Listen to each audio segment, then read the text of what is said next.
El título es un poquito críptico, quizás. ¿Todo el mundo sabe lo que es Visio? ¿No? Visio. ¿Sabéis lo que es Visio? No. Joder, vaya leche. Bueno, Visio es una herramienta de Microsoft. ¿Eh? Es una herramienta que sirve para dibujar. Principalmente sirve para dibujar. Y es la herramienta con la que más modelos UML hace la gente. Entonces, yo quiero mandar un par de mensajes. La charla está orientada solo a esos dos mensajes. Básicamente son que como ingenieros de software necesitamos escribir modelos, y ahora vemos un poco en qué consiste eso. Y segundo, que no podemos usar herramientas que no entiendan de modelos. Entonces, un poco va orientada en esa línea.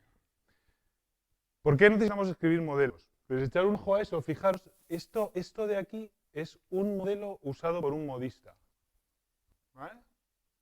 Entonces, ¿por qué? ¿Por qué todas las disciplinas hacen modelos? Todo el mundo, todos los ingenieros, las disciplinas realmente, no solamente los ingenieros, usan modelos de manera continua.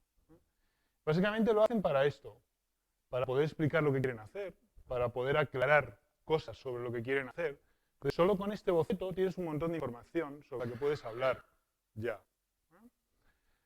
Porque quieres mostrar alternativas, a lo mejor quieres pintarlo de rojo, a lo mejor quieres hacer algún cambio mínimo y quieres mostrar esa alternativa de manera rápida, o porque quieres comprobar que esto es consistente y tiene sentido y no estoy haciendo una cosa que no sirva para nada. También quieres predecir cosas de qué puede pasar o qué no puede pasar. A lo mejor con este modelo exactamente no puedes predecir prácticamente nada, pero imagínate, por ejemplo, que tienes como modelo la diferencia de energía potencial entre dos puntos. Con eso puedes predecir velocidades y puedes predecir un montón de información y es un modelo, aunque no sea real. No sea así exactamente como se comporta la naturaleza. Y en nuestro caso nos encantaría encima poder utilizar esos modelos para poder automatizar. Pero bueno, vamos a ver si vamos un poquito, si llegamos hasta ahí. Entonces, cuestiones. Te vas a una disciplina, sea cual sea, y tiene sus propios lenguajes. Entonces, un ingeniero industrial, por ejemplo, utiliza una versión adecuada de AutoCAD para hacer cálculos de estructuras. ¿Qué versión exactamente? Bueno, pues eso de adecuada significa que detrás de adecuada hay un montón de matemáticas. Entonces, tienes metido dentro de AutoCAD toda la matemática que te soporta los modelos para hacer cálculos de estructuras y que no se te caiga un puente o que no te pase nada raro con un robot o con un brazo mecánico si estás haciendo un diseño industrial. ¿Y qué hacemos nosotros? Esto es lo que hacemos. O sea, esto que veis aquí está fusilado de Internet y cada una de estas cosas es una representación de modelos que hacemos para intentar hablar del software que vamos a construir. Bueno, básicamente no se parecen en nada. No hay prácticamente dos cosas que puedas rescatar de Internet que tengan el más mínimo parecido visual y por lo tanto difícilmente tendrán el mismo significado, si es que existe alguno. Y lo que tenemos es algo como esto, es una torre de Babel de cosas horribles. Y la pregunta es, ¿por qué nos pasa eso? ¿Por qué tenemos esto? O sea, ¿tenemos matemáticas para poder escribir modelos? ¿Podemos escribir modelos matemáticamente? Pues la respuesta es muchas y muy buenas. Seguro. Tenemos un montón de matemáticas en las que podemos describir cómo queremos que se comporte nuestro software sin escribir todo el software, solo ciertas propiedades o ciertas características. Y casi siempre les damos la espalda, como ingenieros. Casi siempre les damos la espalda. Eso me da para otra charla, no me meto, pero sí que hay una cosa que me gustaría puntualizar ahí, que es una defensa que yo creo que vosotros debéis hacer de vuestra propia profesión, que es, nos quejamos de que viene gente que no ha estudiado informática a hacer cosas que están relacionadas con la informática. Y básicamente es que esas personas no saben las matemáticas que hacen falta para hacer informática. Pero es que nosotros les damos la espalda, así que lo tenemos un poco crudo en ese sentido. Nos podemos quejar todo lo que queramos, pero lo más probable es que sigan, entre comillas, invadiéndonos. Que a mí personalmente me da igual, pero sí que es un argumento que yo escucho continuamente. Pero esto es una cosa para darle una vuelta. ¿Tenemos un lenguaje para escribir modelos? Esta respuesta ya es mucho más complicada. Hay muchos, son muy buenos, pero vamos a ser un poco prácticos. Esto de que hay muchos y que son muy buenos, casi todos están en el ámbito académico. Es difícil encontrar un lenguaje que haya traspasado el ámbito académico y haya acabado siendo usado por los ingenieros. Pero si hay uno de ellos, quizás sea este. que es UML. Entonces, UML es un lenguaje que se diseña para que los ingenieros de software lo usemos para poder escribir modelos de nuestro software, para poder escribir cosas que queremos que nuestro software haga y describirlas en trozos más pequeños. Bueno, me meto un poco dentro de UML y ahora iremos viendo hasta dónde quiero acabar y luego veremos cosas y ejemplos de UML, pero básicamente UML es un conjunto de diagramas que están perfectamente definidos. Unos diagramas hablan de estructura de la información. Por ejemplo, tenemos un diagrama de clases, un diagrama de componentes, diagramas de objetos que representan de verdad los escenarios y los objetos, etcétera. Y tenemos también diagramas que hablan del comportamiento. Uno se llama activity, otro sequence, otros se llaman state machines. Me voy a meter en este, me voy a meter en este. Y esto es un lenguaje que es semiformal, no llega a ser un lenguaje puramente matemático, pero por el hecho de que no llegue a ser un lenguaje puramente matemático no podemos ignorarlo. No podemos coger y hacer lo que nos dé la gana con este lenguaje. Como solo son cajas y solo son flechas, pues pintamos las cajas que nos dé la gana y las flechas que nos dé la gana. Pues no, hay un significado detrás. Entonces eso hay que hacer un pequeño esfuerzo para entenderlo y para asimilarlo. No es muy grande, parece que es grandísimo, pero no lo es. Ahora veremos algunos ejemplos para que se vea claramente lo representativo y lo informativo que es. Entonces, otra vez vuelvo a esto. Vision o la modelo. ¿Esto qué es? Voy a poneros una frase que podéis encontrar entre la publicidad de Visio. Dice, Microsoft Visio, de diagramas de flujo, que son cosas que nosotros podríamos usar, a diagramas de lo que hacen los arquitectos para dibujar las cosas cuando hacen una casa y cosas así. Eso es súper raro. O sea, ¿quieres decirme que con el mismo programa puedo hacer esto y puedo hacer esto? No me lo creo. O sea, ya no hay más preguntas. A mí esto ya me supera directamente. Así que si estáis un día intentando hacer un diagrama de estos, o un diagrama de clases, o un diagrama de secuencias, o un diagrama de máquinas de estado, y lo hacéis con una herramienta que es capaz de hacer también este tipo de cosas, pues nos podemos plantear que esta herramienta seguro que no la usan los ingenieros industriales. Los ingenieros industriales usarán AutoCAD, muy probablemente. O alguna otra herramienta que soporte las matemáticas que necesitan detrás. Esto tiene un montón de matemáticas, Visio, detrás, pero son matemáticas de dibujo, nada más. Entonces, ese es el punto por el que yo he mencionado Visio. Pero hablo de Visio, hablo de PowerPoint, hablo de Sketch, hablo de cualquier herramienta de dibujo que se usa para representar modelos de nuestras cosas, arquitecturas, diagramas de clases, diagramas de componentes y cosas así. Y nos inventamos el lenguaje cada día. Bueno. Básicamente en este tipo de aplicaciones nada te impide escribir cosas sintácticamente incorrectas directamente, nada te impide escribir frases sin sentidos, aunque sean sintácticamente correctas, que no tengan ningún sentido, te permiten cambiar el lenguaje, puedes hacer lo que te dé la gana, puedes dibujar, yo qué sé, de repente coges una clase que es cuadrada y la pones redonda porque te apetece ponerla redonda, pues bien, lo puedes hacer. Y realmente las usamos simplemente como programas de dibujo, así que todo lo demás está comprometido. O sea, poder explicar, aclarar, mostrar alternativas, comprobar consistencias, etcétera, con un lenguaje que te acabas de inventar, porque es exactamente lo que ocurre, que te acabas de inventar tu propio lenguaje con cajas y círculos, pues es todo un poco complicado. Bueno, mi propuesta es que nos movamos, por lo menos cuando salgamos al mercado, a lenguajes un poco más decentes. No es que sean la leche. Así que no voy a meteros ahí en unas matemáticas durísimas ni nada por el estilo, pero sí a acercaros un poco más. Entonces, hay una herramienta que se llama Plant2ML, donde los diagramas y los modelos que vamos a escribir, los vamos a escribir en texto plano. Entonces, esto, por ejemplo, que veis aquí, es un diagrama de secuencias. Básicamente lo que está diciendo es que hay un participante en el diagrama que envía un mensaje a otro participante en el diagrama, el primero se llama Alice, el segundo se llama Bob, y que le envía un mensaje que se llama test. Si le doy, este es el diagrama de secuencias, tal y como UML te pide que lo dibujes. Pero yo no voy a dibujar, porque no quiero dibujar. Lo que voy a hacer es escribir esto y hacer que mi herramienta me devuelva esto. Esto es, vamos a ser un poquito más textuales, porque esto tiene una ventaja como muy bestia. Ahora vamos a ver una cosa, y es, Plant2ML habla modelo. ¿Podemos hacernos esa pregunta sobre Plant2ML? Pues no, no del todo. Puedes hacer muchas cosas que no tienen sentido. Puedes cometer errores sintácticos, e incluso errores semánticos, seguro. Pero habla modelo un poco mejor que Visio, seguro, para empezar. Y segundo, habla programador, habla el lenguaje de los programadores. Y os voy a poner un ejemplo que es clarificador. Esto de aquí. ¿Sabéis lo que es esto? Un commit de Git. Es un commit de Git editando un modelo de UML.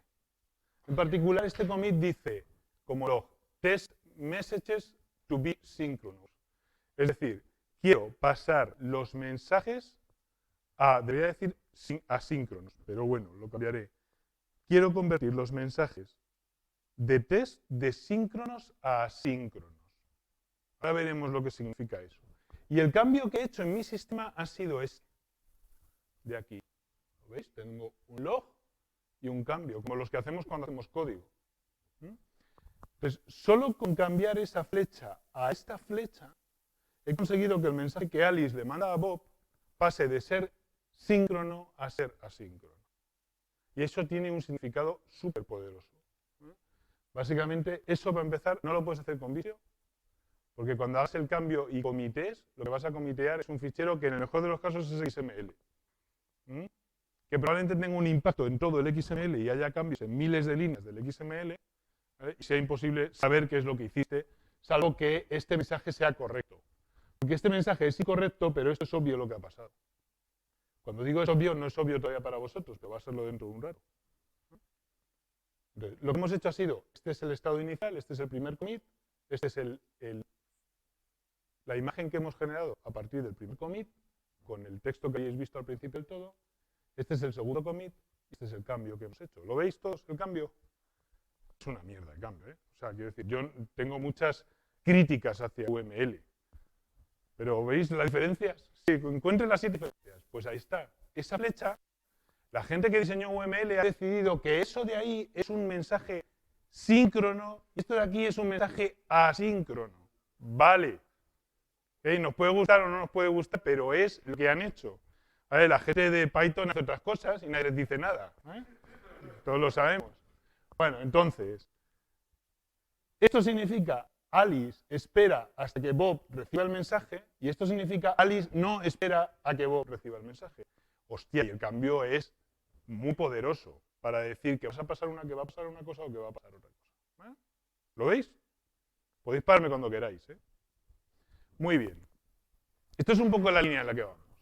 Entonces, lo que voy a hacer es, voy a hacer un pequeño ejemplo, un pequeño ejercicio. Uno va a ser muy dinámico, porque voy a hacerlo aquí con vosotros, y otro va a ser un poco más estático porque ya lo traigo hecho y me voy a poner un poco como a saco a hacerlo.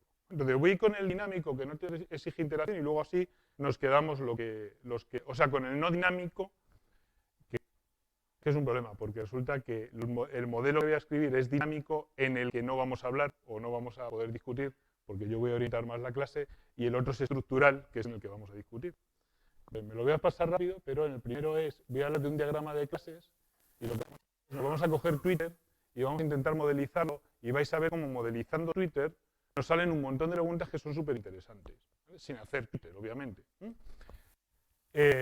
También voy a hablar del diagrama de objetos con lo de Twitter, pero me voy a pasar primero a esto. Esto lo voy a orientar totalmente. Presentar con un modelo de UML lo que pasa aquí y lo que pasa aquí.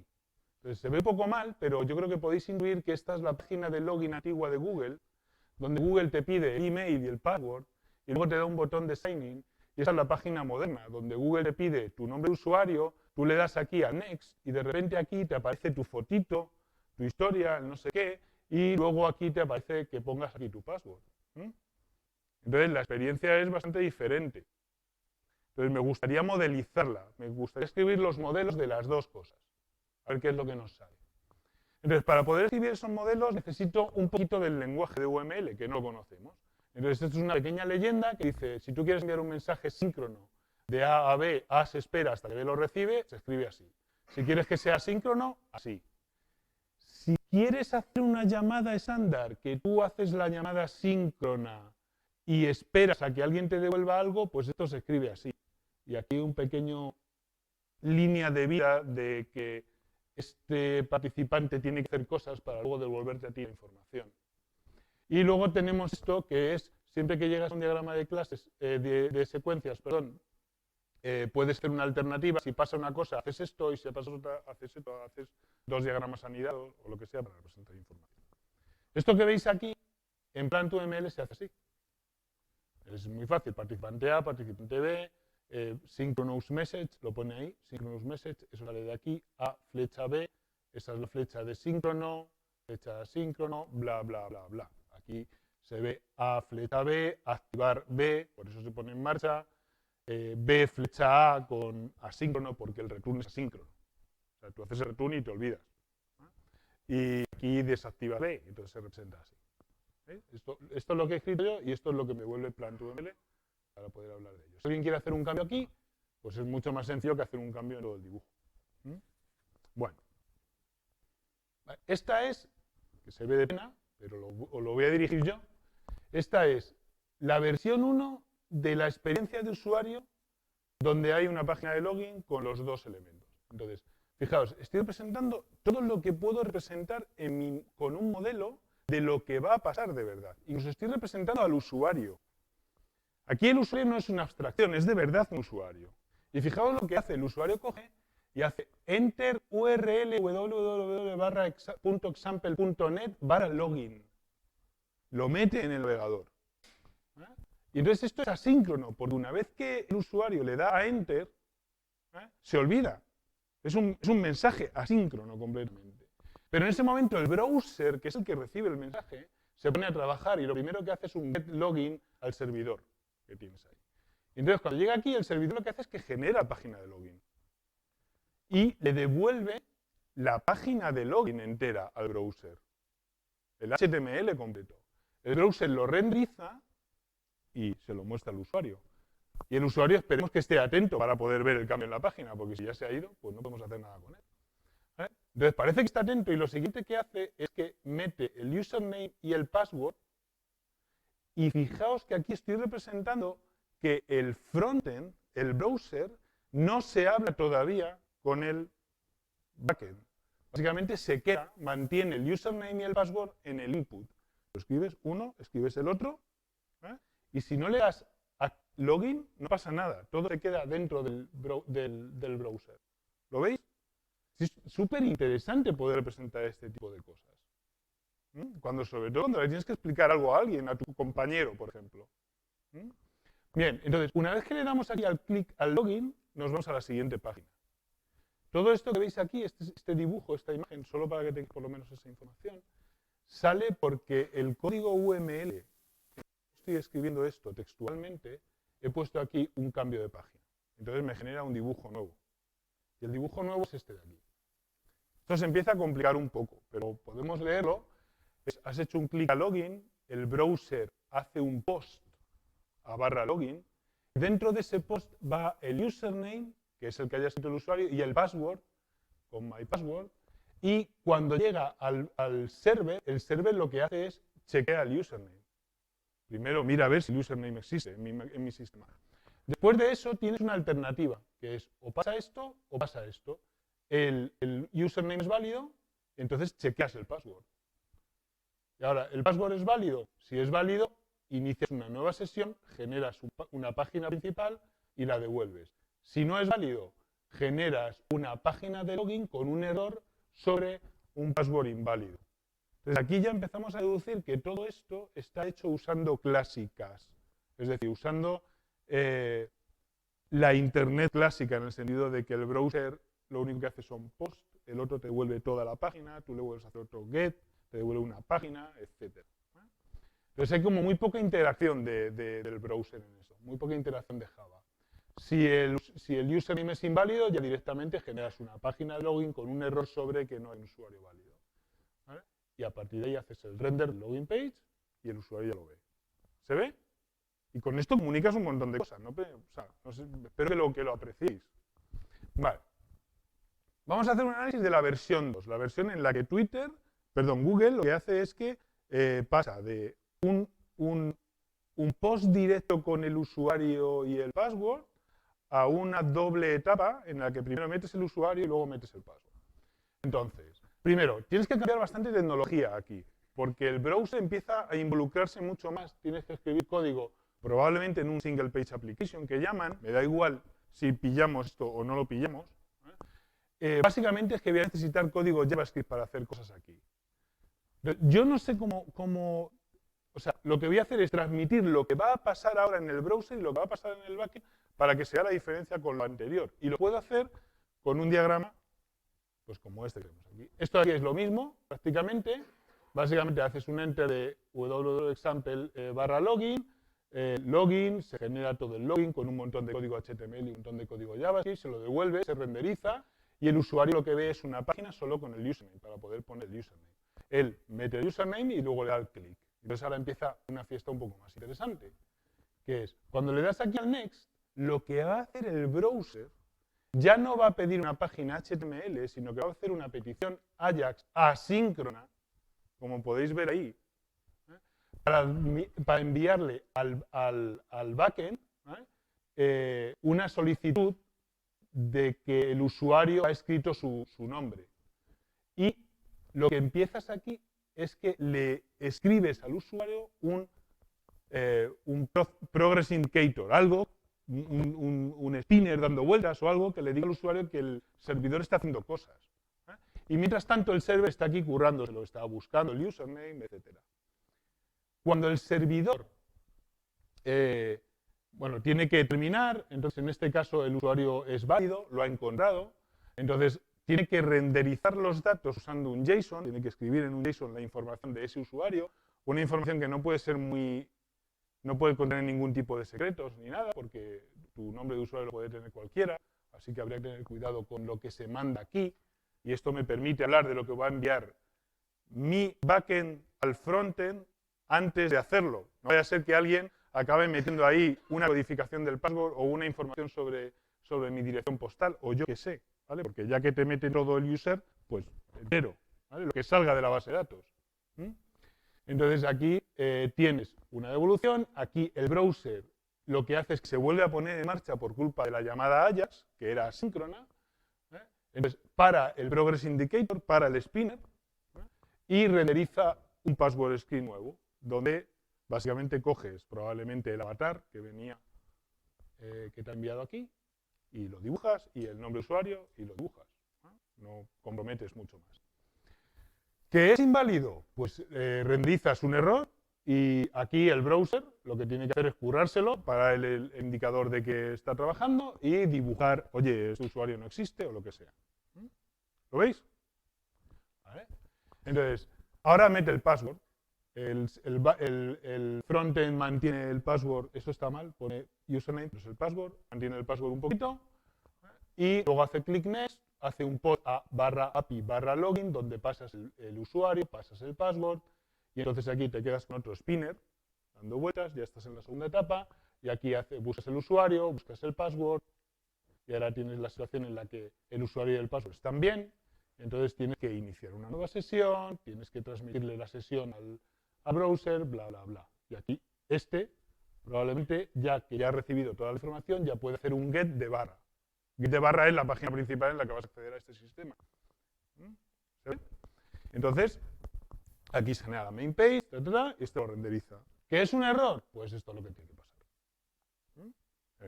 Vais a tener todo esto disponible, os paso también el UML para que lo veáis y podéis rastrear con ello, pero lo que más me importa de esto es lo interesante que es poder hablar entre los miembros de un equipo que tienen que hacer todo este desarrollo, hablar de lo que tiene que pasar en cada momento, que va a tener que pasar cuando estés aquí renderizando este error exacto, que es un error porque el username y el password no está.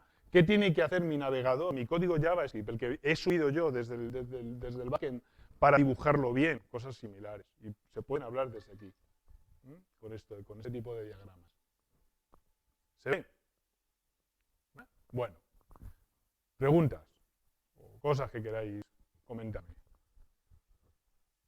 Voy a la parte en la que interaccionamos un poco. Dime.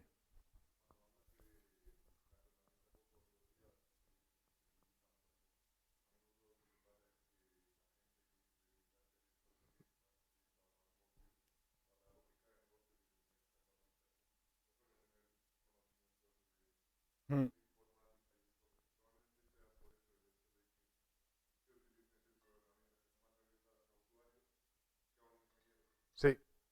Eso es verdad y está muy bien, y yo ni siquiera ahí quiero entrar, porque entiendo que o sea, básicamente cuando tienes una estructura dentro de la empresa donde tienes gente dedicada a cierta cosa, cada uno a una, uno, por ejemplo, pues sí, como os he dicho, está en el nivel de negocio, y hay otro que está diseñando el producto, y hay otro que está diseñando la interfaz de usuario del producto. Probablemente todas esas personas no sean ingenieros de software.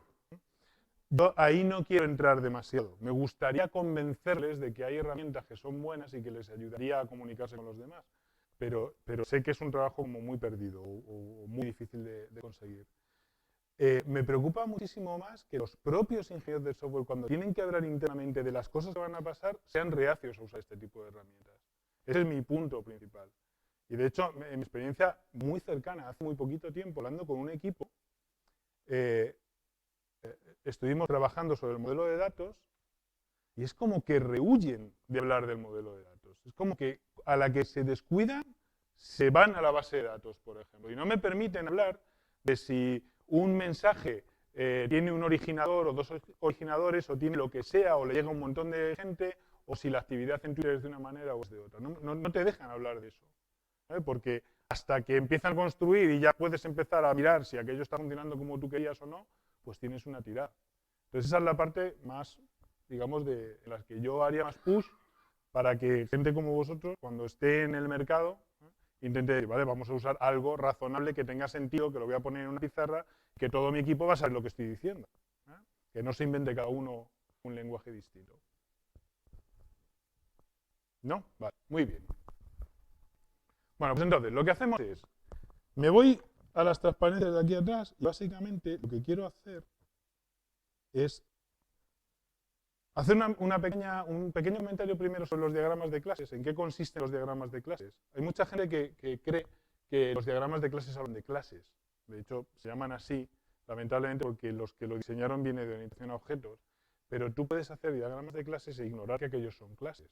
Puedes hacer diagramas de clases y trabajar en programación funcional, o no trabajar en orientación a objetos en absoluto si no quieres. Básicamente, lo que representan los diagramas de clases son entidades de tu sistema.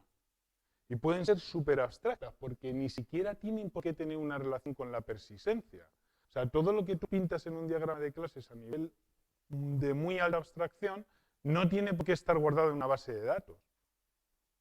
Puede ser simplemente que el flujo de la información y cómo los usuarios usan tu aplicación acaba representando una información que tú quieres capturar en tu modelo de datos, aunque no lo vas a reflejar directamente en la base de datos. Y luego hay una cosa aquí muy interesante. Si alguien empieza a rascar en cosas de UML, todo el mundo habla de las clases. Parece que el elemento fundamental de UML son las clases, cuando estás haciendo un diagrama de clases. Pero la información no está en las clases. La información está en las asociaciones que hay entre las clases. Ahí es donde está la información. Eso es lo que define de verdad la estructura de información de tu sistema y la estructura de datos del sistema. Ahora vemos algún ejemplo de eso. Asociaciones y multiplicidades. Entonces, como lo vamos a ver, eso va a ser un poquito más asequible y además interaccionamos un poco. He dado este pequeño paso. No voy a representar mucho más de Twitter, obviamente, porque seguro que tiene muchas más cosas. Tienen todo el direct message, que sería muy interesante de representar, pero sabemos que hay. Y fijaos lo que introduzco aquí. Introduzco personas y cuentas. Entonces, voy a intentar representar en mi sistema a las personas que claramente dentro del sistema no están en la base de datos. Yo no tengo a las personas en la base de datos. Lo que tengo en la base de datos son cuentas. Sé que detrás de esa cuenta hay una persona, pero no tengo la persona. No sé quién es la persona. Pero lo voy a intentar representar en mi base de datos. A ver si puedo sacar algún tipo de información ahí que me ayude a hablar de Twitter de alguna manera. Tengo tweets, la gente menciona a gente, la gente pone hashtags, hay nombres de usuario y hay una pantalla de inicio o algo así, donde hay cierta información y hay una manera de seguir a otro usuario. Entonces voy a centrarme en esa esencia. Y lo que vamos a hacer es, me vengo aquí a Emacs, a mi editor de texto de UML, voy a pasarlo primero un poquito de color, que se verá un poco mejor esto, y voy a hacer Twitter classes.png y me voy a cargar todo esto. Para empezar, voy a empezar solo así. sea, súper plano. Pues tengo un include, para empezar, que lo voy a ignorar. Básicamente lo que hago es que meto un poquito de estilo, porque no quiero que los diagramas se dibujen feos del todo.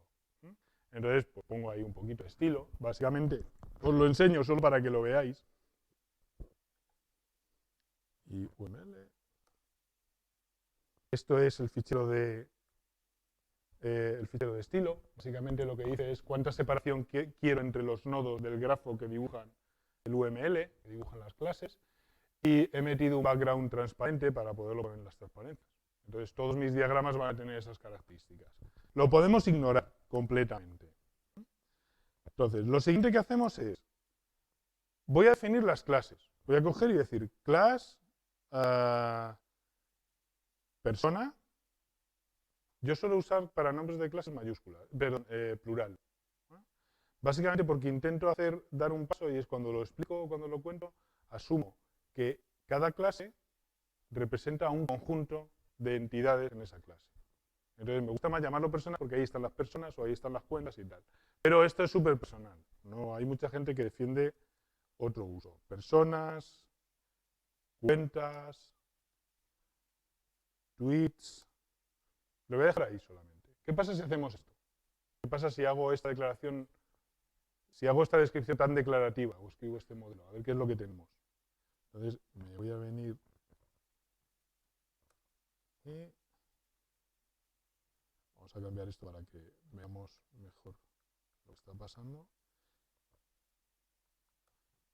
Y voy a ejecutar el programa básicamente con el fichero.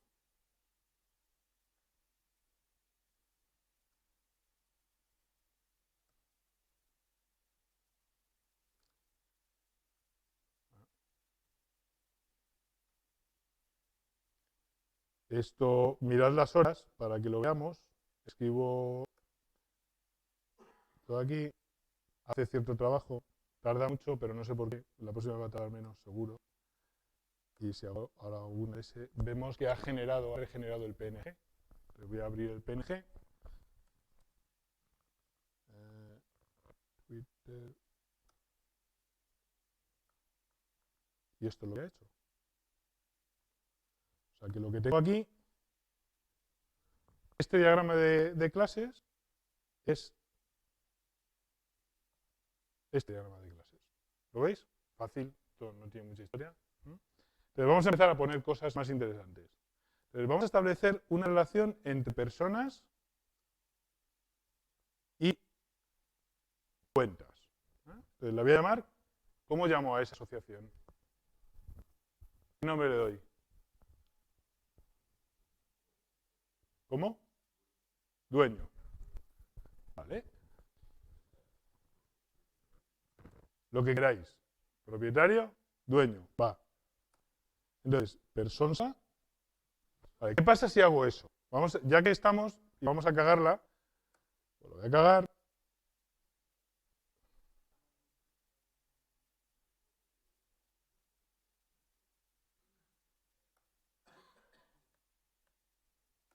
Voy a recompilar. Entonces, esto es lo que ha pasado. Claro. El sistema es un poquito más listo porque no hace falta que tú declares las clases. Si no declaras una clase, la infiere y dice, anda, pues mira, una clase nueva, que es la clase persona, que tiene, mira, le voy a quitar el fondo porque para hacer esto queda fatal. Dueño es el nombre de la asociación, ahora hablamos un poco de eso. Cuentas, personas, Twitter, bla, bla, bla. Vale, vamos a corregirlo. Personas, dueño. Hostia, qué dureza, ¿eh?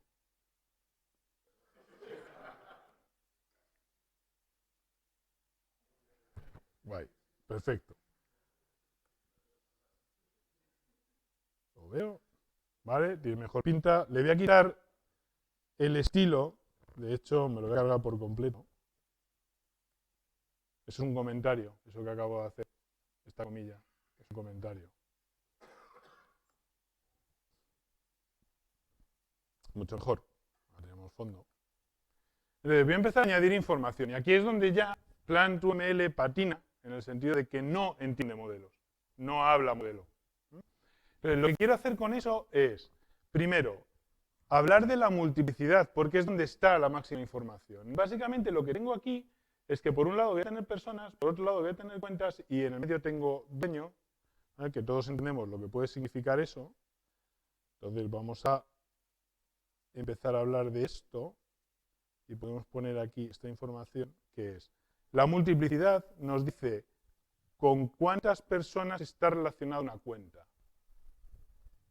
Es decir, una cuenta de cuántas personas, cuántos dueños puede haber. Voy a poner un 1 y ahora hablamos de ello. ¿Vale? Y una persona, ¿cuántas cuentas puede tener? De 1 a n. Y aquí ya estamos haciendo una asunción, que es, me dan igual las personas que no tengan Twitter. ¿Vale? ¿Verdad? Entonces, vale, voy a dar a esto. Tengo que hacer un pequeño cambio porque si no me va a empezar a pegar un poco los diagramas.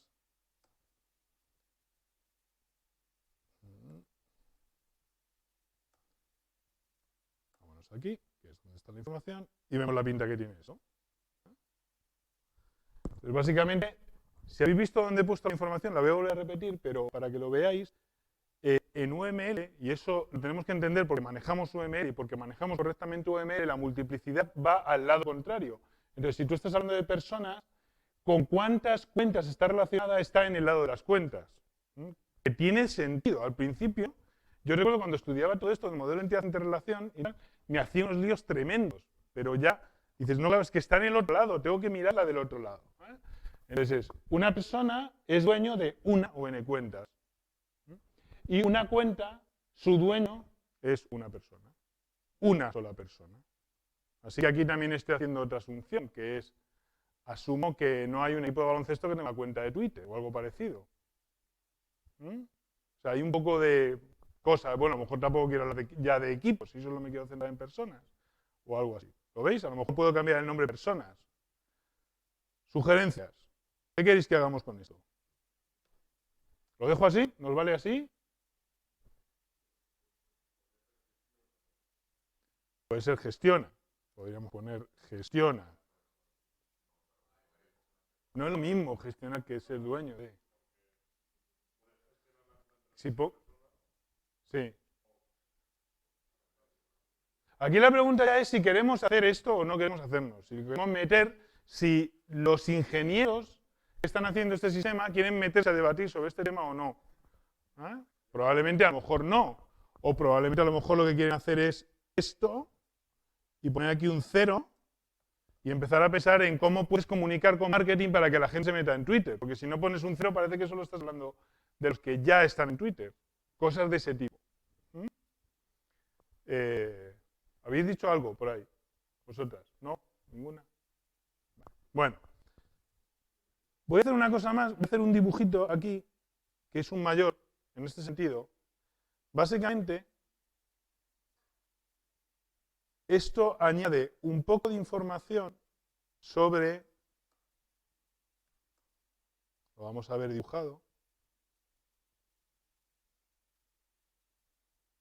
en qué dirección se lee la asociación. Entonces, esa indicación me ayuda un poco a entender que son las personas que son dueños de las cuentas, que está más o menos claro, pero si viene alguien de nuevas, pues ya lo lee un poco más rápido. Voy a hacer un poco más. ¿Sabéis lo que son esas rayas debajo del nombre de personas? Que son para atributos y para los métodos y tal. Las voy a ignorar, porque estoy a un nivel tan alto de abstracción que no quiero ni verlas siquiera.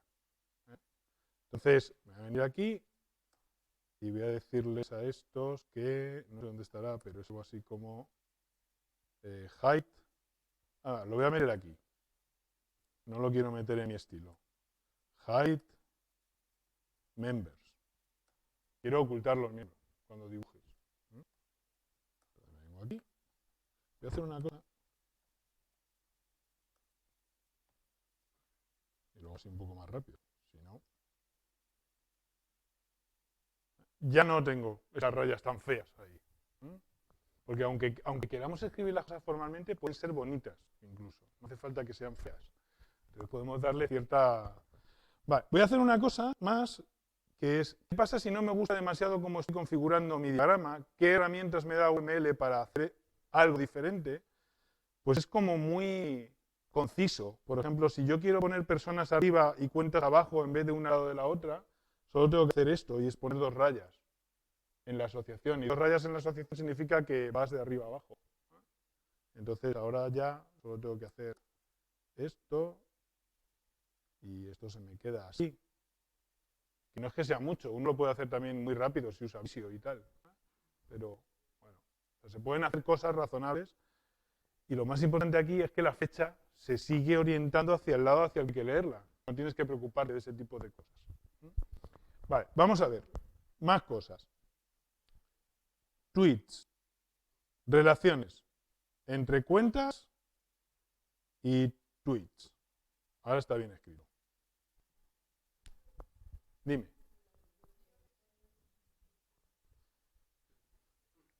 Los 2 guiones no es para que sean líneas discontinuas. No, para que sean líneas discontinuas es esto.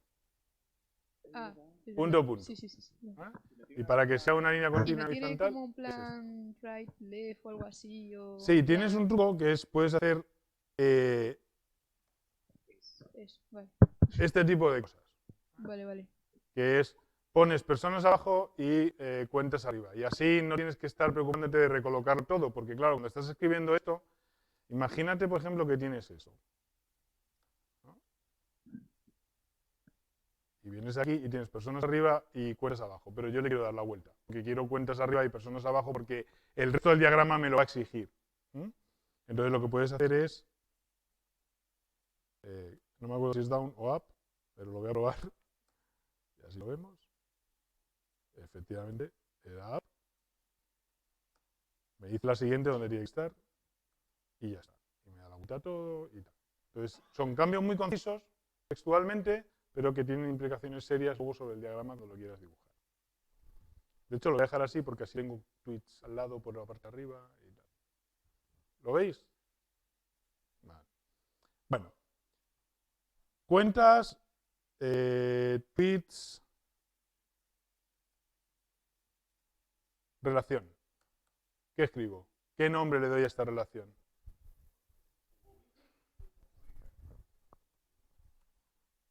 Publica, en esta dirección. ¿Vale? Entonces, vamos con las cardinalidades. Un tweet, ¿cuánta gente lo publica? ¿Cuántas cuentas lo publican? ¿Vale?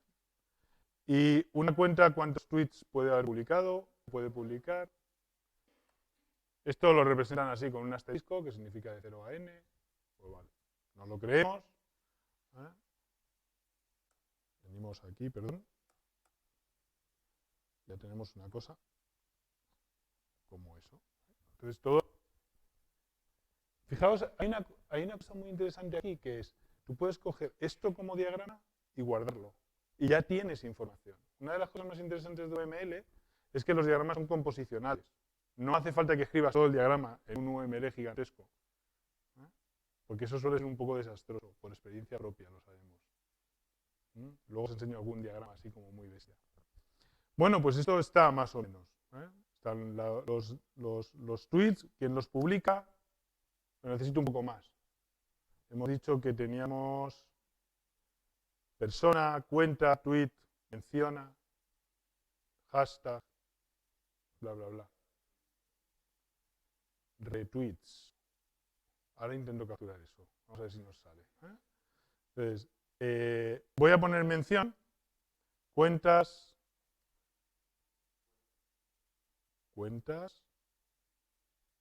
tweets, menciona, joder, en esta dirección, porque el tweet menciona la cuenta.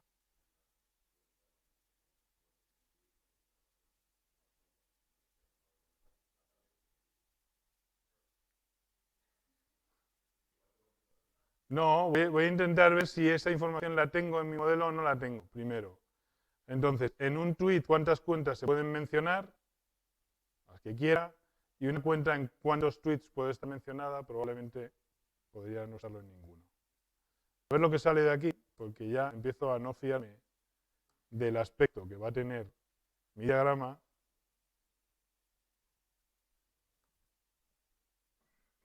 De hecho, empieza a mezclarse, empieza todo a ser un poquito más difícil. Por eso estaba pensando en sacar del modelo la parte de publicaciones por un lado y la parte de mención por otro, para que no se vean en el mismo diagrama porque empiezan a complicarse.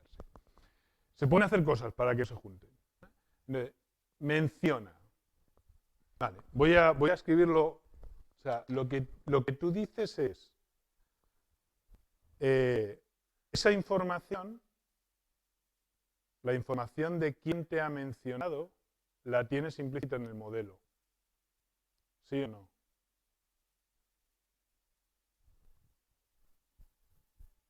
O sea, tú tienes, por un lado tienes menciona. Si A, bueno, un tweet T puede mencionar a una persona A, ¿eh? Pero una persona B publica el tweet T, así que la información de quién te ha mencionado está implícita en el modelo. Y en particular está implícita en una cosa que ni siquiera la gente de UML está usando y que a mí me parece súper interesante, que es esto. Si A quiere saber que B le ha mencionado, lo que A tiene que hacer es menciona a la -1 la inversa de la relación para viajar hasta el tweet, ¿vale? Y después combinarlo componiéndolo con composición de relaciones, ¿vale? Con publica a la -1. Y la relación menciona a la -1 compuesta con publica a la -1 es la relación que tú quieres. Y puedes, si quieres, representar una relación más y definirla en función de ese tipo de cosas. Si tienes a tu equipo suficientemente entrenado, se puede hablar en estos términos. Si no lo tienes suficientemente entrenado, lo que puede acabar pasándote es que creas una nueva aplicación, una nueva asociación que acaba siendo una tabla en la base de datos solo para representar que alguien te ha mencionado. Y eso puede estar bien desde el punto de vista de eficiencia, a lo mejor lo necesitas, pero a lo mejor no está bien si realmente no te hace falta y lo puedes sacar de un join a partir de ciertas tablas cuando ya estés trabajando. Entonces, a este nivel a lo mejor no necesitas capturar esa información, pero puedes hablar de ella, que es la parte interesante. ¿Se ve? ¿Va? Bueno. Voy a intentar lo de los retweets. Entonces, básicamente lo que necesitas es... ¿Qué pasa cuando haces un retweet? ¿Cómo representas esa información? Tú eres una cuenta, tienes un tweet de otra persona. ¿Cómo? No, dádmela vosotros. Esto. Tú tienes una cuenta y publicas un tweet, pero desde esa cuenta tú no puedes hacer retweet. El resto de cuentas son las que pueden retuitear ese tweet. El resto de cuentas de otras personas, Exacto. Probablemente, ¿no? O sea, o de quien sea, la cuenta. Tú puedes hacer un tweet, un retweet. Pero tú no te puedes retuitear a ti mismo. No, pero tú puedes hacer un retweet. Tú puedes hacer un retweet ¿Y haces un retweet de qué cosa? del tweet. O de otra ¿Pero cuenta. haces un retweet de la persona o del tweet? Del tweet. De un tweet. O sea, que la relación está entre cuentas y tweets. Sí. Que ya es la leche, voy a la tercera. Tweets. Esto es un retweet. Significa que la cuenta ha hecho un retweet de un tweet. Bien. Un tweet, ¿cuántas cuentas pueden retuitear un tweet? Eso es muy interesante. Podrían ninguna retuitear el tweet, ¿no? Y una cuenta, ¿cuántos retweets? ¿Cuántos tweets puede haber retuiteado? 0 o n, ¿no? Algo así. ¿Vale? Voy a dibujar eso, que ya va a empezar a ser un desastre absoluto.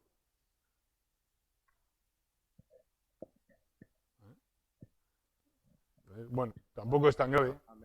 Tienes un retweet, casi ha mejorado con respecto al anterior, ¿no? Tienes el retweet. ¿Y cuál era la pregunta que queríamos hacer antes? Era... ¿Cómo? Representar el retweet. Bueno, pero el retweet lo tienes ahí representado. Coges una cuenta, tienes la asociación retweet que dice que tweets has retuiteado. No necesita. Pero alguien antes hizo una pregunta sobre una información que podría estar bien conocer.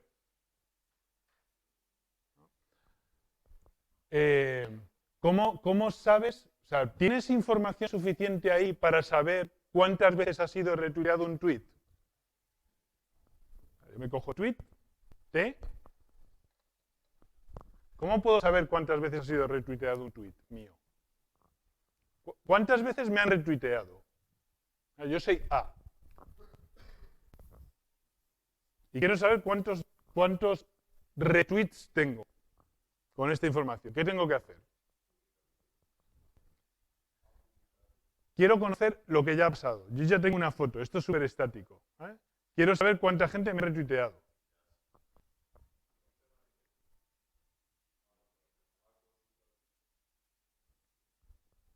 ¿Dónde está la asociación consulta? Solo puedo usar asociaciones.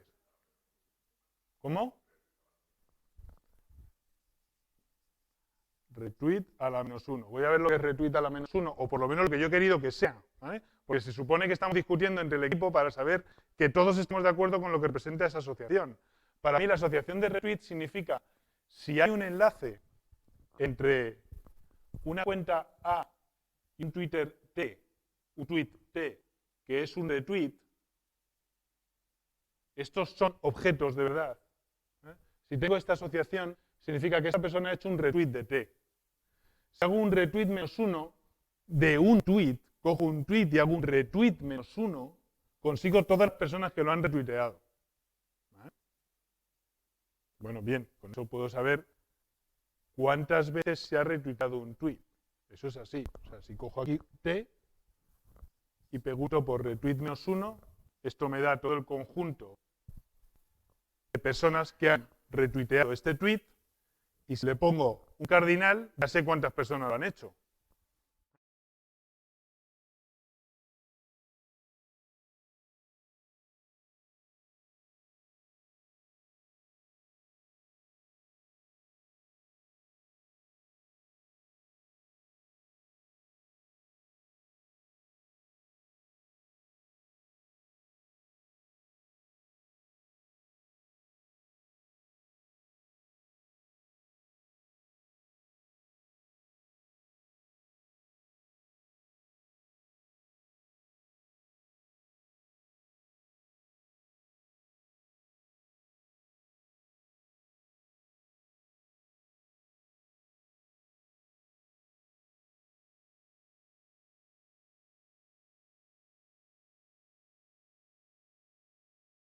A, que es una persona. Voy con la relación de publica, ¿a dónde voy? ¿Qué obtengo? Todos los tweets que has publicado tú. Si a esos tweets les aplico la relación inversa de retuitear, ¿qué consigo? Todas las personas que han retuiteado esos tweets. Y esto me da todos los retweets que yo he recibido en mi vida dentro de Twitter. De alguna forma. O sea, entonces, ¿para qué vale esto? O sea, ¿por qué estoy escribiendo esto aquí? Porque quiero verificar que mi modelo es capaz de entregarme la información que vosotros me habéis pedido. O sea, ¿cuántas personas me han retuiteado? Es una información que sale de ese modelo. Y por lo tanto, si ese modelo me lo llevo y lo implemento, voy a poder extraer esa información. Puedo tener dudas sobre la eficiencia, pero puedo extraer esa información. ¿Se ve? Vale. Voy a hacer una última cosa, a ver si lo puedo hacer aquí mismo, para que veáis la última herramienta que os enseño y luego ya hablamos un poquito de las preguntas. Object, Ángel, 2 puntos, cuentas, no. No sé si estoy escribiendo bien esto, así que lo voy a intentar. Ya la he cagado.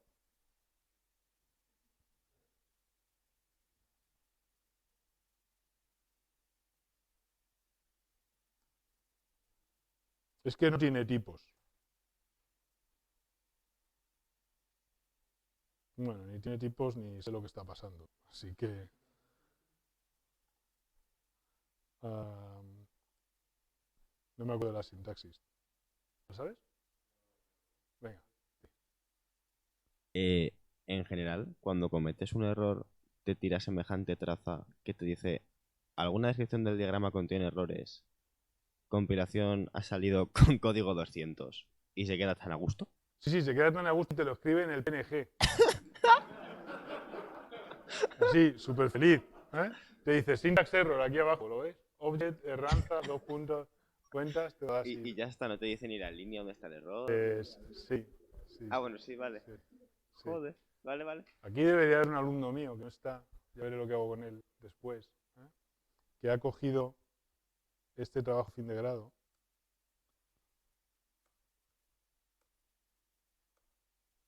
A ver.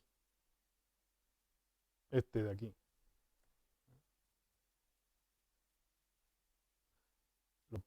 Perdón. Pone aquí. O sea, es un trabajo fin de grado para intentar hacer lo que tú estás diciendo, que es que yo te dé un mensaje con mucha más consistencia y en un idioma que se entienda mucho más cerca de VML que el que está dando ahora mismo Plant2ML. ¿Eh? De hecho, este analizador estábamos intentando meterlo dentro de Plant2ML, pero el desarrollador de Plant2ML no le parece interesante que trabajemos con análisis semántico de los diagramas de VML. ¿Vale? Seguid haciendo preguntas y voy a intentar a ver si consigo registrar esto solo para que lo veamos, o por lo menos lo comento y vosotros tiréis y si alguien me quiere hacer alguna consulta, lo vemos. O sea, lo que estaba intentando hacer, básicamente... Bueno, ahora lo cuento. Venga, os dejo que preguntéis.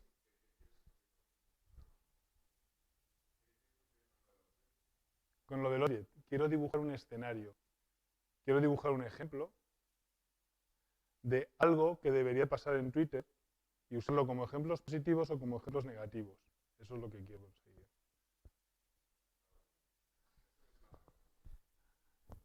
La documentación es mala. ¿Sí? Dios mío.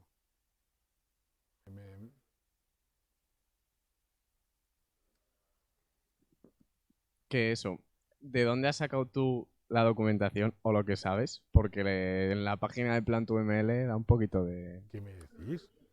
Que sí, sí, sí. Pero si tienen un manual cojonudo. Vale, pues hay que leer el manual, chicos. Tienen un manual bastante bueno. Vamos a mirarlo un momento. Esto sale de la página web. ¿Eh? Lo podéis sacar. Voy a quitarlo de aquí. Así. Lo voy a poner en...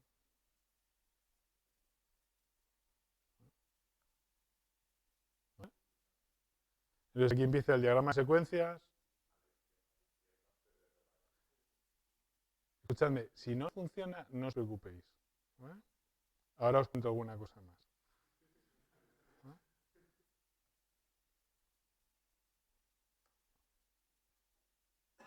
Vale. Entonces esto se crea...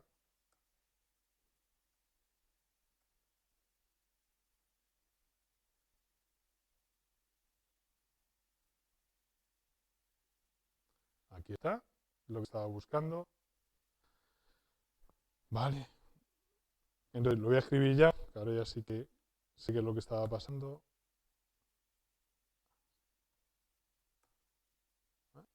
Entonces lo voy a dibujar.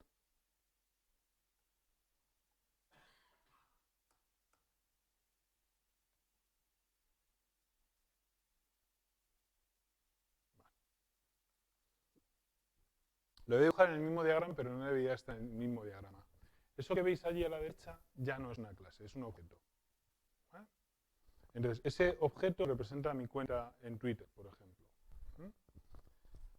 Entonces, puedo coger y decir, vale, pues voy a poner otro objeto, que es, de hecho, voy a poner T1, porque no quiero T2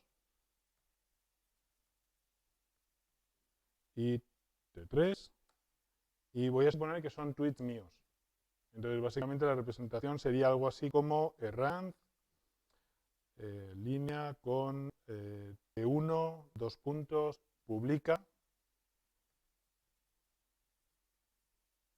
2 y 3. Y voy a ver lo que me sale. mierda bastante importante. Voy a hacer así, un momentín, por lo menos para que se me dibuje razonablemente. Entonces, básicamente eso refleja que yo he publicado 3 tweets. ¿Mm? Imaginaos, por ejemplo, que en uno de esos tweets menciono a otra cuenta. Hay otra cuenta que es... La verdad es que yo no las uso, pero bueno, es una pena. Voy a poner esta, se llama bitextual b. Podría ignorar esto, bueno, da igual, luego lo cuento. Y entonces voy a suponer que T1 menciona a B a través de menciona. Entonces voy a mirar a ver lo que sale aquí, que es más o menos obvio, o hay mucha historia, y es ese tweet, el tweet 1 está mencionando la cuenta de bitextual. No me voy a meter porque lo hacemos crecer a lo bestia, pero si os fijáis, podéis crear un escenario con el que podéis hablar con vuestro equipo y decir, este es un ejemplo en el que Ranz ha publicado 3 tweets, está mencionando a bitextual, en el segundo a lo mejor ha metido un hashtag, en el tercero no sé qué, el otro ha salido en el inicio, y se puede dibujar todo eso, de alguna manera se puede hablar con ello con escenarios reales de objetos que estarán en nuestro sistema en el futuro a partir de los diagramas de clases que hay ahí. Cosas que podrían pasar, por ejemplo, bueno, justo aquí no puedo hacer una... Voy a hacer ya la última, que es Ranz, cuenta,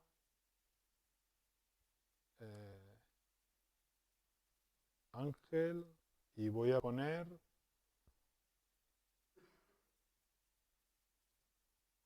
Voy a poner aquí, Ángel, esto es una persona, esto soy yo, de verdad. Este es el dueño, Ranz, Ángel, voy a poner Ángel, Ranz, 2 puntos, cuenta, perdón, cuenta no, como era dueño, ¿no? Dueño, imaginaos que ponemos a alguien más, a un objeto de Luisa, persona, Luisa. Voy a poner un ejemplo que no es súper valioso. Voy a hacer esto, compilo, ya es bastante sorprendente que no me haya equivocado, y tengo esto de ahí. Entonces, eso que veis ahí, y de lo que Plant2ML no se va a quejar en ningún momento, tiene un punto claro, que es, estás violando esta restricción que tienes aquí. Una persona solo puede estar relacionada con un dueño. O sea, una cuenta solo puede estar relacionada con un dueño. Y aquí tengo una cuenta que está relacionada con 2 dueños. Es un ejemplo muy nimio, es un ejemplo que no sirve para mucho, pero es un ejemplo que solo quiere ejemplificar la posibilidad de que podéis discutir aquí sobre cosas que queréis que pasen en el mundo de verdad y que a lo mejor el modelo de datos no está capturando. Entonces, esto de aquí es un diagrama de objetos y esto de aquí es un diagrama de clases.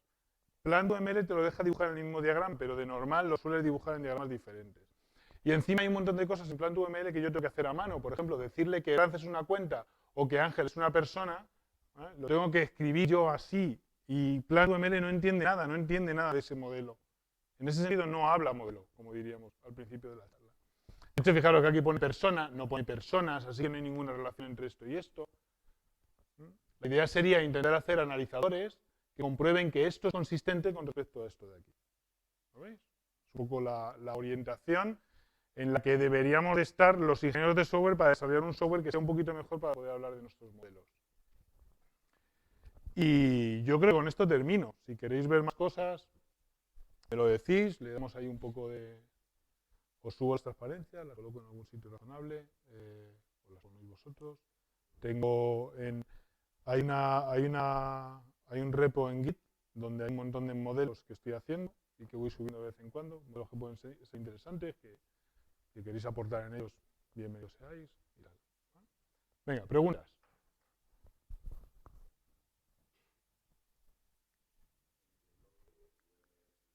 Y Plant2ML es una herramienta sobre el lenguaje. Eso es. ¿hay más herramientas aparte de Plant UML Eh, te que expli- hagan lo que tú has dicho de teniendo un modelo, te comprueban tus instancias sobre ese modelo? Yo, justo ese ejemplo que yo he puesto, no conozco ninguna. Vale. No conozco ninguna herramienta que haga ese tipo de análisis. Es Por lo decir, menos no directamente de UML. Bueno, en concreto, un análisis de consistencia entre un diagrama de objetos y un diagrama de clases yo no lo he visto nunca. No sé si alguien lo tiene. Es muy sencillo, no tiene ninguna dificultad. O sea, no es una cosa como muy elaborada. De hecho, el trabajo fin de grado consiste en empezar por ahí y luego sí dar un paso mucho más grande, que es irse al diagrama de estados y comprobar si un diagrama de secuencias es consistente con una máquina de estados. Eso tiene bastante más interés. Hay variantes de UML, una de ellas se llama SysML, es una variante de UML, y hay herramientas que implementan cosas porque SysML lo usa la gente que hace sistemas de software crítico, entonces sí que tienen algunas herramientas que te ayudan a comprobar cierta consistencia de los modelos. vale, en ese sentido. No se ha realizado nada como eso. Yo no conozco ninguna herramienta más formal, salvo las implementaciones de SysML que os digo, Vale, pero no es UML puro. claro. Vale. No las conozco, que entren en el terreno de la formalidad. Nosotros, nuestro grupo hizo traducciones de UML a lenguajes que eran mucho más formales, a lenguajes que hacían model checking y cosas así, pero hacemos traducciones. Y luego el problema de esas traducciones es que luego cuando vuelves pierdes un montón de información y te cuesta mucho explicarle al usuario qué es lo que ha pasado. Entonces estaría bien tener cosas más contundentes dentro del propio UML. Pero UML lleva mucho tiempo en el mercado y no parece que haya una línea muy clara de empujar por ahí, ni por parte de la academia, ni por parte de la industria.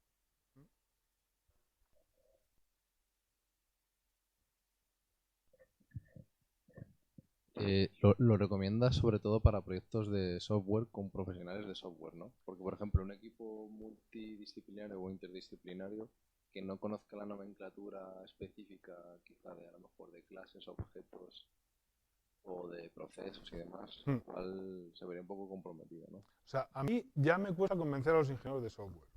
O sea, yo cuando he tenido experiencia intentando transmitir esto, he notado un montón de impedancia para poder introducir esto dentro de los equipos. Cuesta bastante. Eh, ya si te lo llevas fuera de ingeniería del software es como prácticamente imposible. Y ahí sí que hubo también una cooperación nuestra con un equipo de gente trabajando en RTMS, que es básicamente toda la tecnología que usa el AVE a nivel de software para ir lo más rápido que pueda. Y estos tienen descritos muchos modelos usando máquinas de estado. Nosotros intentamos traerlos a UML para poder describir ciertas propiedades usando los diagramas de secuencia. Y esa gente estaba predispuesta, pero eran ingenieros industriales principalmente. Entonces es un poco más fácil convencerles que necesitan herramientas para hacer eso. Pero en general yo lo veo muy complicado. No sé si las herramientas tienen que estar más evolucionadas o es un problema del propio lenguaje en sí mismo. No sabría decirlo.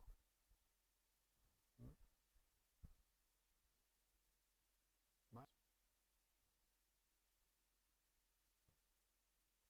Tengo un montón de diagramas. Si a alguien le apetece ver diagramas, tengo una pila de diagramas. Pero una pila. Comparaciones entre HTTP y Kafka, cosas de ese tipo, para ver un poco cómo funciona. Ilusión verlo. ¿Tienes algún diagrama muy grande, en plan? Sí, tengo un Que diagrama no se muy entienda, grande. básicamente. Una cosa, Quiero ver un Yo mal hace, uso. hace un tiempo a lo Ángel. mejor sería... una cosa. El cómo hacer los diagramas, o sea, la información es el PDFs. Porque es que, a ver, nosotros hemos Sí, tenido que hacer un diagrama de... O sea, tuvimos que hacer diagramas de UML. Lo que pasa es que no teníamos ni idea de cómo hacerlo y nos lo inventamos bastante. En plan, que las especificaciones, cómo hacerlo y tal, nos lo inventamos. sí. Entonces, como información, bueno, aparte de buscar en internet y tal, sería el PDFs. Si habláis de UML, Sí, bueno, probablemente plan UML, sí. UML. de Plant UML es este PDF que estáis viendo aquí, que es Ah, vale. documentación suya. Si, como os dejan en las transparencias puestos los enlaces a mi GitHub para que veáis lo de los modelos, ahí hay un makefile que se descarga la última versión de la documentación. Vale. Porque es verdad que yo creo que alguna vez yo he tenido problemas al descargar el PDF desde la propia aplicación, desde la propia web de Plant UML. Claro, es que nosotros la web es un jaleo, o sea, al menos para nosotros. Pero si queréis escribir bien UML, antes de escribir incluso Plant UML, lo normal es que uséis un buen libro de UML. Un libro pequeño, Es que tuvimos que hacerlo muy poco tiempo, entonces tampoco teníamos, ¿sabes? pero tampoco hay tantos conceptos. Ya, ¿vale? ya, Para lo sé, lo sé. empezar. O Nos lo sea, inventamos muchísimo. es verdad eso, pero O sea que no sé muy bien lo que acabamos haciendo, pero... este libro de Martin Fowler probablemente sea la mejor referencia que hay para UML. Es un libro muy pequeñito, así más o menos, fácil de encontrar en PDF, y tiene 2 capítulos dedicados a Class Diagrams, Vale. que es a lo que más tiempo le dedica, y te da el ya como muy mascado. Si coges eso y con eso te vas a...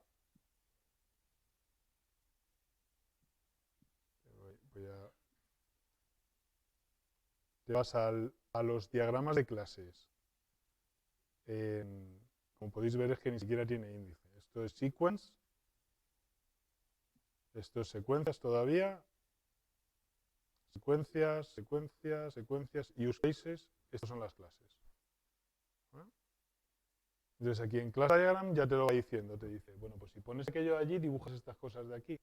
Pero fíjate que no te da ninguna orientación sobre lo que significan esas... Claro, o sea, lo que a nosotros nos esas pasaba líneas. es que decíamos, vale, muy bien, esa flechita hace eso, pero, ¿sabes? En plan, ¿qué ¿Pero qué significa la significa? flechita? Claro, A ver, ¿qué significa la flechita? Lo podéis ver en el libro vale, de Fowler. Es el mejor sitio para vale, encontrar el perfecto. significado de la flecha.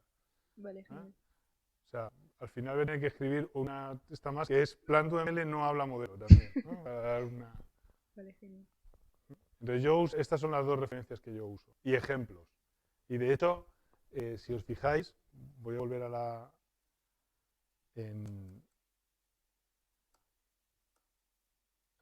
aquí, mira. Estos son un montón de diagramas de secuencias. ¿no? Voy a irme a un diagrama de clases que yo creo que, a ver cuál es el más grande que tengo. Probablemente este, no. Tampoco.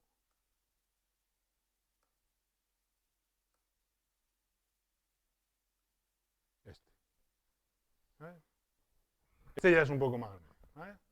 Es un diagrama de secuencia de clases hecho con Plant UML, con un montón de comentarios y tal. Es un diagrama que representaba la arquitectura, bueno, el modelo de datos de Cowry en su momento, de la empresa en la que estuve haciendo excedencia hace unos años.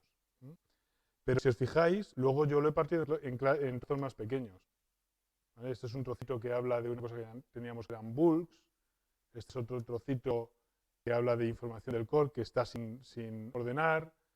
Estas son las líneas de teléfono que teníamos almacenadas, cómo las almacenábamos y qué relación tenían con las SIMs y otra serie de cosas, etc. De hecho es una propuesta, está por ahí, se discutía sobre ella y tal. Y os voy a enseñar un diagrama de secuencias, 2 diagramas de secuencias para que los veáis.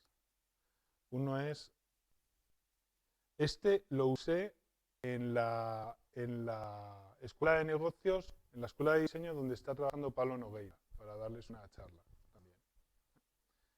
Y esto es la leyenda que os he puesto antes. El ejemplo que muchas veces uno necesita para poder escribir UML, que es, bueno, pues esto es lo que significa y así es como se hace. Entonces te dan los 2 ficheros y ya, pues ya tienes una orientación súper clara de cómo se hace eso.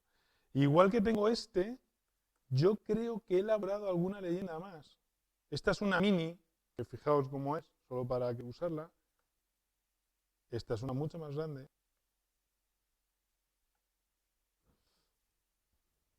Me voy a otro, a ver si lo encuentro.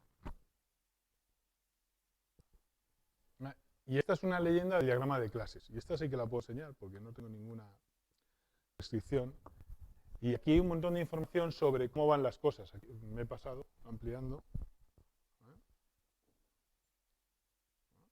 Entonces, usuarios, contenidos creados por autores, y hay un montón de información en esas cajas que te permiten escribir mejor el modelo. Entonces, a lo mejor si os paso una cosa de esas, pues os facilita muchísimo la vida, porque ya tenéis prácticamente toda la relación y tal. El significado de la composición es muy claro, etc. Bueno.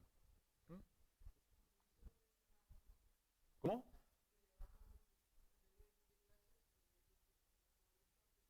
Diagrama de secuencias.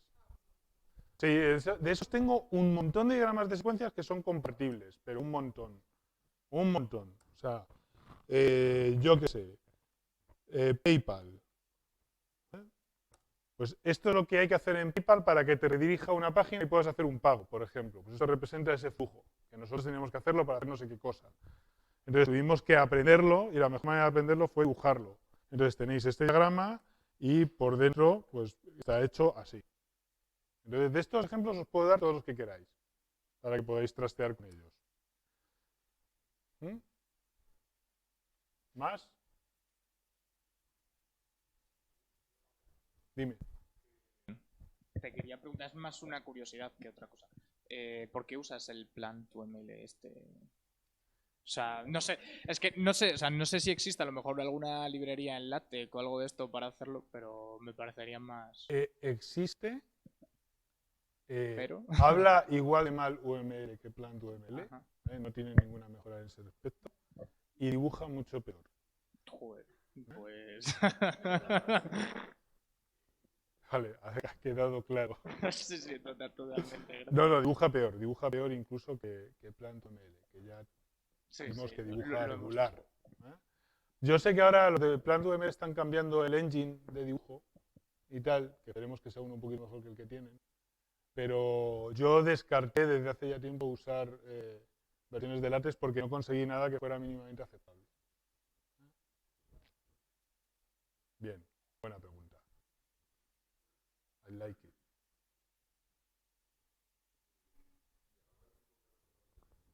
Las facetas esas en amarillo serían comentarios. Dices... El que era entiendo, grande, el más grande que has puesto. Esa.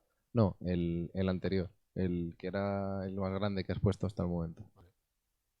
Donde Son venía, comentarios. donde venía información. Son comentarios. Son Tú siempre puedes poner un comentario hacia una clase o hacia una asociación para especificar un poquito más la información que quieres dar a Vale. tu equipo, básicamente.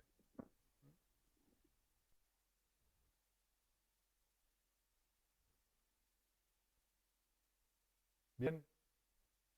Bueno, pues paramos ya. Gracias, chicos. Muchas gracias.